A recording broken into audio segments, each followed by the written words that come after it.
اس مہینے کے اندر ہر مسلمان کے ذمے یہ ضروری ہے کہ وہ اپنا جائزہ لے کر یہ دیکھے کہ آیا اس کے ذمے حج فرض ہے یا نہیں۔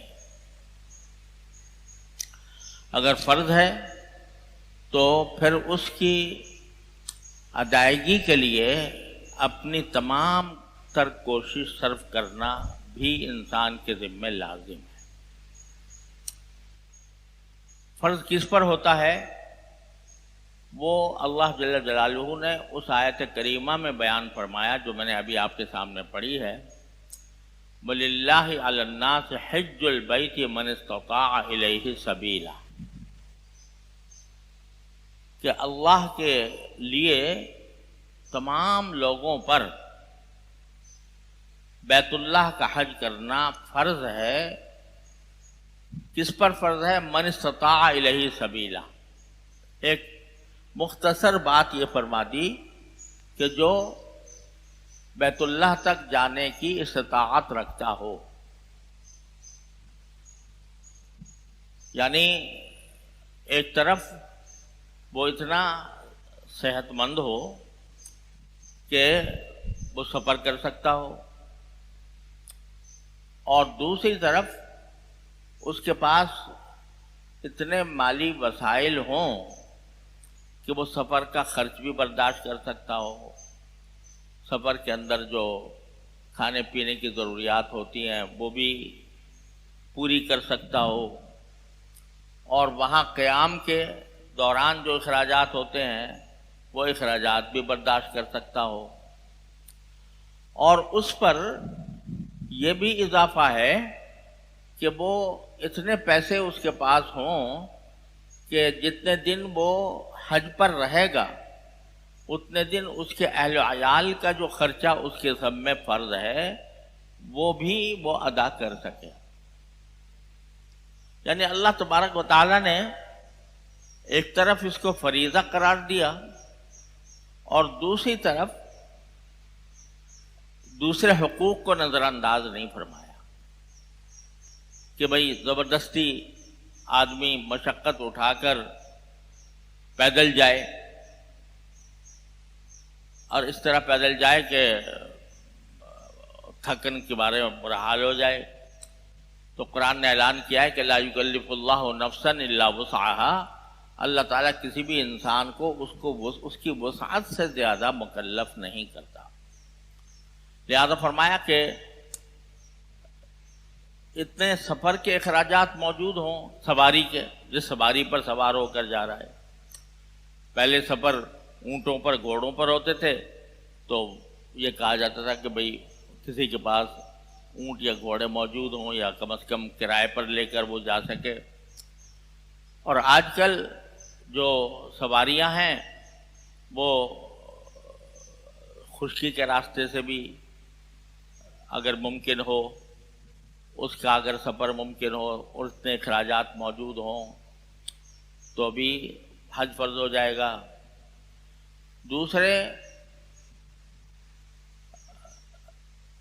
پانی کے جہاز سے اگر کہیں میسر ہے، پہلے زمانے میں پانی کے جہاز سے لوگ سفر میں جایا کرتے تھے، اب وہ سلسلہ ہمارے یہاں ختم ہو گیا۔ ہوائی جہاز سے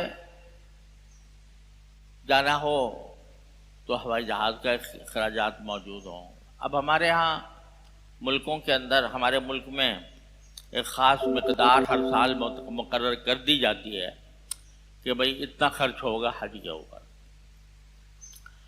تو جس شخص کے پاس اتنا خرچہ موجود ہو تو اس کے ذمہ حج فرض ہو جاتا ہے۔ اور اتنا خرچہ موجود ہونے کا مطلب بھی سمجھ لیجئے، اتنا خرچہ موجود ہونے کا مطلب صرف یہ نہیں ہے کہ اس کے پاس نقد ہو اتنے پیسے، بلکہ اس میں یہ بات بھی داخل ہے کہ اگر کسی شخص کے پاس زیور ہے، اگرچہ نقد روپیہ اتنا نہیں ہے، اب آج کل تو حج کی جو نئی فیس آئی ہے وہ تو شاید 9 لاکھ کے قریب ہے، تقریباً 9.5 لاکھ۔ تو یہ ضروری نہیں ہے کہ 9 لاکھ 9.5 لاکھ اس کے پاس نقد موجود ہوں۔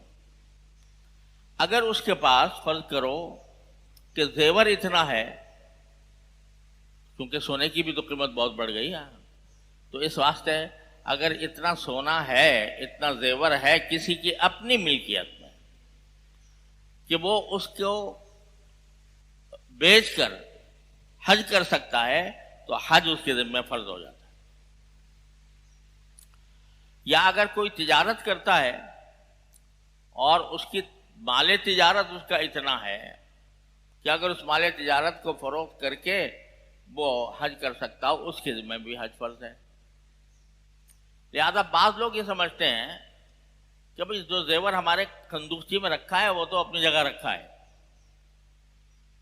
اس کو تو چھیڑنا بھی نہیں ہے، اور اصل اگر نقد پیسے ہوں گے 9 لاکھ روپے تب جا کے حج فرض ہوگا، یہ بات درست نہیں ہے۔